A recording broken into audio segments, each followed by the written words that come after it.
Right, I'm going to go over some triple higher paper 2 questions. It's SP11 static electricity. These questions are all triple only. Sometimes there's an overlap, but not in this case. These questions are only for triple candidates. So from 2017, 18 and 19, the last 3 years, there's been 35 marks worth of questions from the SP11 static electricity unit on the exam papers. Right, let's get started. Question 1. Figure 3 shows 2 charged metal plates. The top plate has a negative electric charge. The bottom plate has a positive electric charge. On figure 3, draw the electric field lines between the 2 plates and show the direction of this electric field. Right, because they are parallel plates, you're going to get a uniform electric field. And the field lines should travel from the positive to the negative.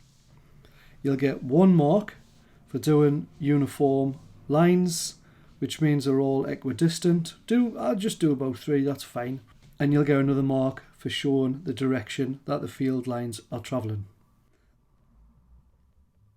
Question 2. An electrostatic air filter is designed to remove dust particles from the air in a room. A fan blows dusty air past several metal rods and metal plates. There is a large potential difference of voltage between the metal rods and the metal plates. Right, so dusty air is being blown that way.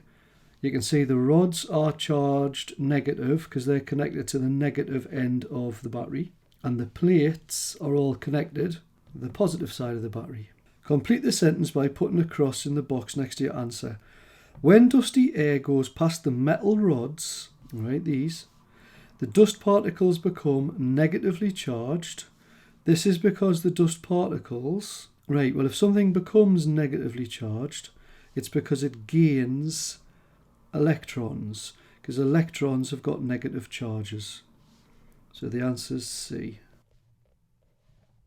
Part B. When the dusty air flows past the metal plates, the dust particles settle on the metal plates. Explain why the dust particles settle on the metal plates. Right, well, let's go back up and have a look at this. Right, the dust particles are going to come next to these metal rods, which are charged negative because they're connected to the negative side of the battery. They're going to gain electrons, and then they're going to move towards the positive plates. The reason why they stick is that opposite charges attract. The dust is negative and the plates are positive. The more of these questions you do, the more you'll realise the answers are always the same.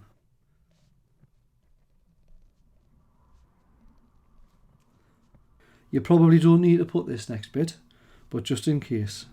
The dust particles are negatively charged and are attracted to the oppositely charged positive plates. C1. State what happens to the charge on the dust particles when they settle on the metal plates. Right, let's go back and have a look. So if these little dust particles are negative and they are going to touch the positive plates, the negative charge on the dust particle is going to get transferred to the positive plates, and the little negative charge is going to float around, and it'll either go to earth or it'll get attracted towards the positive end of the battery. So state what happens to the charge on the dust particles when they settle on the metal plates. So the charge is transferred to the plates. Or you could say the dust becomes discharged.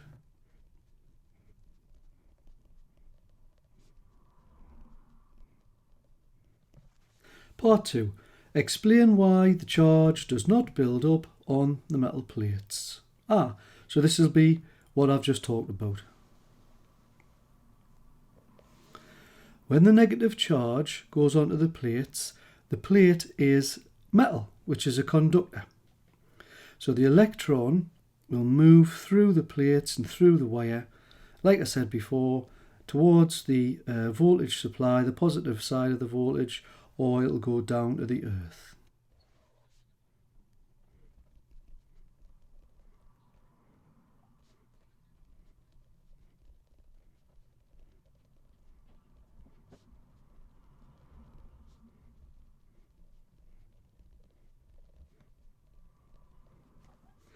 Part D. There is a current of 1.2 milliamps in the circuit. Well, let's convert milliamps into amps. So that's 1.2 divided by 1000 amps. Or you could just leave it as 1.2 times 10 to the minus 3 amps. Calculate the charge transferred by this current in 40 seconds. So we know I, which is the current. They are wanting us to work out Q, and they give us the time 40. Is there an equation that connects Q, I and T? Yes, there is. Quit. Q equals I times by T. Let's pop the numbers in. And that equals 0.048 coulombs. Question 3. Figure 7 shows two metal spheres. Metal sphere A is fixed to a table. Metal sphere B can be moved. Metal sphere B is placed at a short distance from metal sphere A.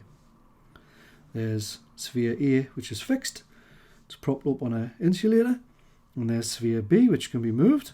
And that's also propped up on an insulator. Both spheres are insulated from the table and given a negative charge. The force between the charged spheres is measured. Explain in terms of electric fields why a force is exerted on sphere B. Well, in fairness, there'd be a force exerted on sphere B by A, and there'd also be a force exerted on A from sphere B. But anyway, let's just focus on what they've said. Why is there a force exerted on sphere B? Well, basically, sphere A will have an electric field coming off it, and sphere B is basically in that electric field. Or like I say, you could say both spheres have got electric fields and the electric fields overlap.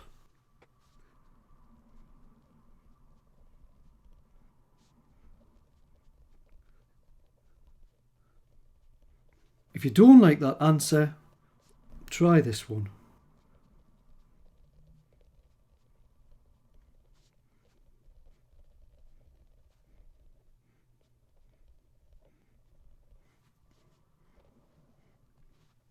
Part 2. Sphere B is moved and the force between the spheres is measured at several different distances. Figure 8 is a graph of force on sphere B against distance between the centres of the spheres. Describe how the force on sphere B varies with the distance between the centres of the spheres. 2 marks. Right, this question could be about anything. They're just asking you to explain this shape on a graph. Now what's happening is, as the distance is getting bigger and bigger, the force is getting less and less. So that's what we call an inversely proportional relationship. People sometimes refer to that as a negative correlation. As one thing gets bigger, the other thing gets smaller. And one thing certainly to mention is that it's non-linear because it's a curve.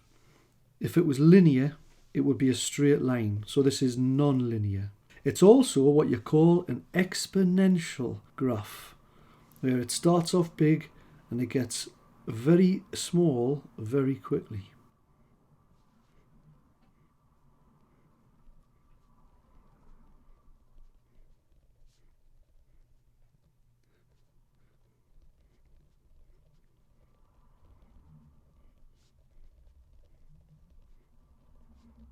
It is an exponential shape.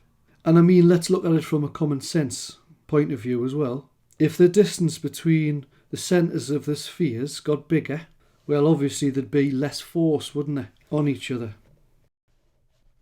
As you move the two spheres away from each other, there's going to be less and less force on each other because they're not going to be in each other's electric fields as much, because the electric field strength gets less the further you go away. Question 4. A student rubs a plastic comb with a dry cloth to give the comb a positive electric charge. Figure 6 shows the charged plastic comb picking up small pieces of paper. So the comb gets a positive electric charge. Part 1. Explain how rubbing the comb with a dry cloth gives the comb a positive electric charge. Right, the answer's always the same. Friction causes electrons to be transferred. Now, if the comb's positive, that must mean that the comb's going to lose negative charges. So friction causes electrons to be transferred from the comb onto the cloth. What you've got to remember is that everything is made from atoms, and an atom has no overall charge. So what that means is it's got the same number of protons and the same number of electrons. So let's say the atom had 3 protons, that's 3 positive charges. It would have 3 electrons as well, which is 3 negative charges. 3 pluses and 3 minuses cancel out to give 0 charge. Now, if the comb becomes positive, what that means is it must have lost some of the electrons. So let's just say it's still got 3 protons, 3 positive charges, but now it's only got 2 electrons. 3 positives and 2 negatives, that leaves 1 positive. So the comb ends up with a positive charge because it's lost electrons. Now the thing is, you can never lose the protons because they're tucked away in the centre of an atom. If you look at the atom, there's the nucleus. You've got your protons in there. You've got your neutrons in there. And orbiting around the outside in the shells is the electrons. Alright? So whenever you rub a material, what you're basically doing is rubbing the outside of the atom, and that's where the electrons are. So the friction gives these little electrons enough energy to break free from the atom. Alright? So friction causes electrons to be transferred, in this case, from the comb onto the cloth. So that would mean that the cloth originally had, 4 protons, which would mean it had 4 electrons, which would be an overall charge of 0. And now the little electrons are jumping onto the cloth. So now the cloth will have 4 protons, but it might have 5 electrons now. So that will be a charge of -1. 4 positives and 5 negatives, well, you've got an extra negative, haven't you? So that's -1. And by the way, do you know what this is called? You don't call it an atom anymore. You call it an ion. And that one would be an ion as well. Positively charged ion, that's the comb, if you like. And the negatively charged ion would be the cloth. Part 2. Explain how the positively charged plastic comb picks up the small pieces of paper. Right, this is about induced charge. Now, as I've just explained, everything is made of atoms, and all atoms have got positives and negative charges. Right, so the comb, that's terrible, is charged positive. So these are all positive charges on here. Now the piece of paper has got just as many positives and negatives spread about all over the place. However, if you put the positively charged comb next to this neutrally charged piece of paper, all of those little electrons will start to move to the front of the paper.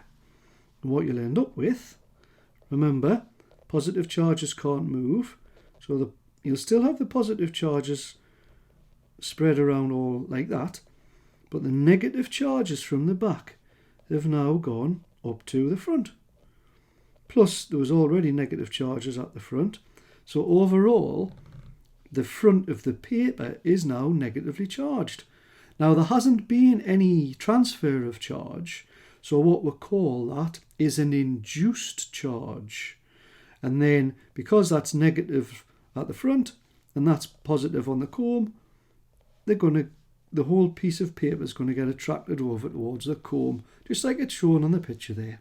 Right, how do you say that? A negative charge is induced on the part of the paper closest to the comb. Well, you'll only get 2 marks for that, so your third mark, you always just finish off opposite charges attract. Number 5. Which of these diagrams shows the shape and direction of the electric field around a positive point charge? Well, the charge always comes out of the positive and goes into the negative, so it's basically that one. And it's radial as well, which means it comes out in all angles like that. This one's wrong because the charge is going into the positive, and these are wrong because they are circular fields. Question 6. A student rubs a plastic rod with a dry cloth. The cloth becomes positively charged. Right, you'll notice that this is similar to one of the last questions we've just done. That's because all of these questions are taken from different exam papers. So they must have asked a similar question a couple of years in a row. That's what I'm saying. The more of these papers you do, the more chances that you've already covered the question. Complete the sentence by putting a cross in the box. The cloth becomes positively charged because, well, it's because it loses electrons, isn't it? Negative charge has moved from the cloth to the rod. Yet the cloth becomes positively charged. The negative charges from the cloth has moved onto the rod.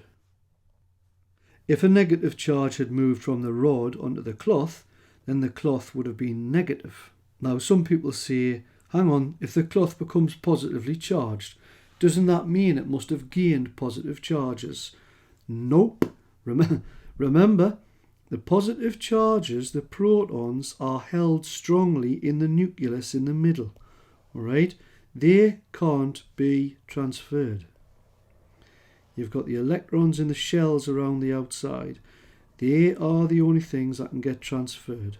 So remember, if you gain electrons, you become negative, and if you lose electrons, you get left positive.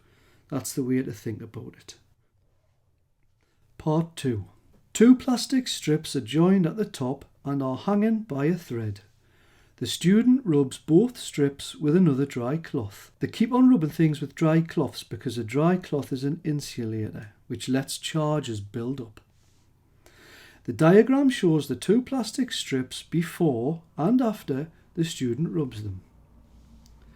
Explain why the strips behave in this way after they are rubbed with the cloth. Well, very simply, if you rub this with a cloth, it doesn't actually say whether they gain electrons or lose electrons, but it doesn't matter, because whatever happens to this side of the material, exactly the same will happen to this side of the material, because it's the same type of material. So if this side was to gain electrons, it means that that side would gain electrons. So this side would be negative and this side would be negative. Well, like charges repel. And you would literally get 2 marks just for saying them 3 words. Part B. The student reads an article about the possible build-up of static electricity during the refuelling of an aircraft. Explain why this build-up could be dangerous. Right. Well, when charges build up, there could be a spark. And if it's a refuelling aircraft, it's using petrol. So it could ignite the fuel, or there could be an explosion.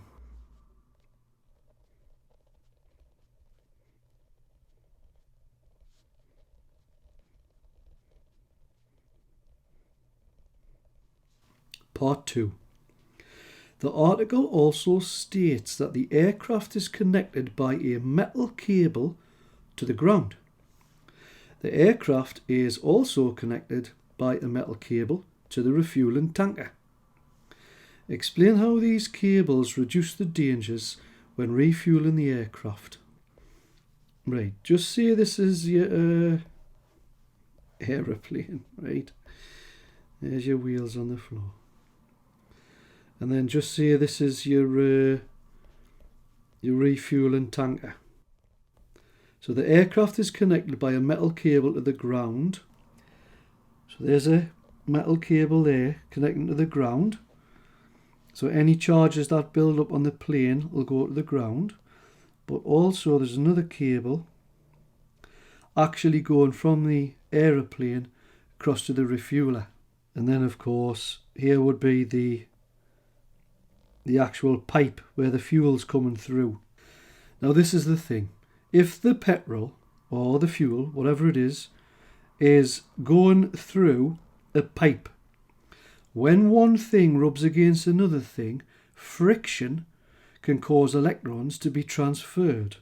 Now we've had that before already, haven't we? If those charges are allowed to build up, there could be a spark which could ignite the fuel.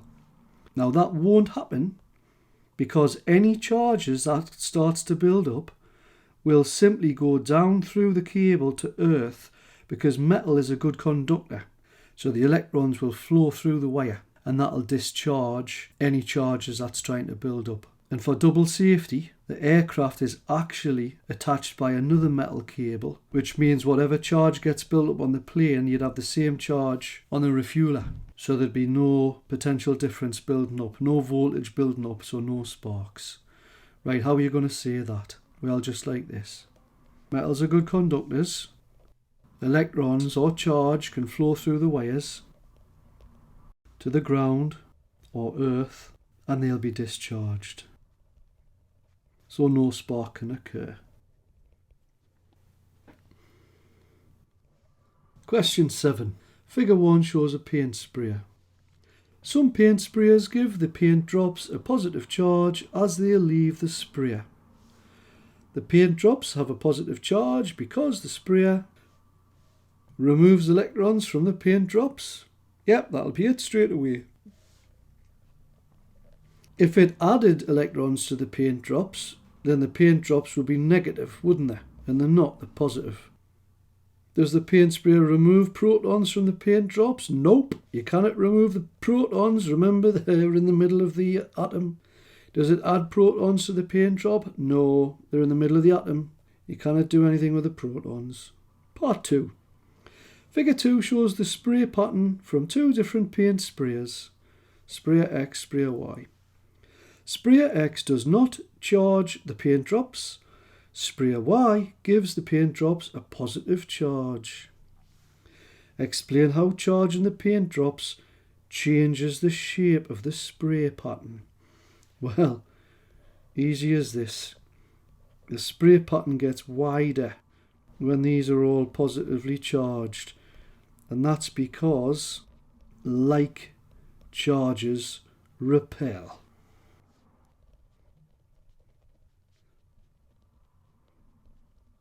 And there you go. Well, and here's the last question. Part 3. Sprayer Y is used in a factory to paint a metal object. The object hangs by a metal wire that is connected to earth. Explain why a metal wire is used to connect the object to earth. Right, well, we've had this question before as well. The metal wire is a good conductor. It'll allow the electrons or the charge to flow down to earth to prevent any charges from building up on the object, which could cause a spark. It might give you a little electric shock if that is the case. So having an earth wire prevents you getting an electric shock.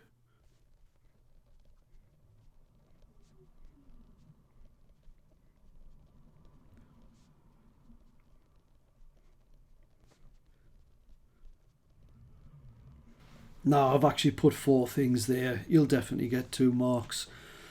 Now for a bonus, you might say, well, why do they use charged paint? Right, just say you've got a bike frame which has got very thin tubes, right, with all the wheels on and what have you else, all right, handlebars. Right, if you're trying to spray that, you're gonna miss the skinny frame, aren't you?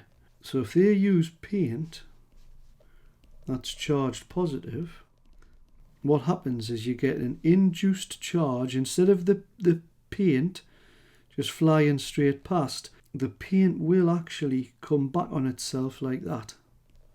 So you'll end up painting both sides at once, even if you're just standing on one side. So you end up getting less paint being wasted. Now there'll be a wire at the top here that's hanging the bike to the ceiling, but what they'll do is they'll put a wire on the bottom like that going down towards Earth, because you don't want all these positive charges building up.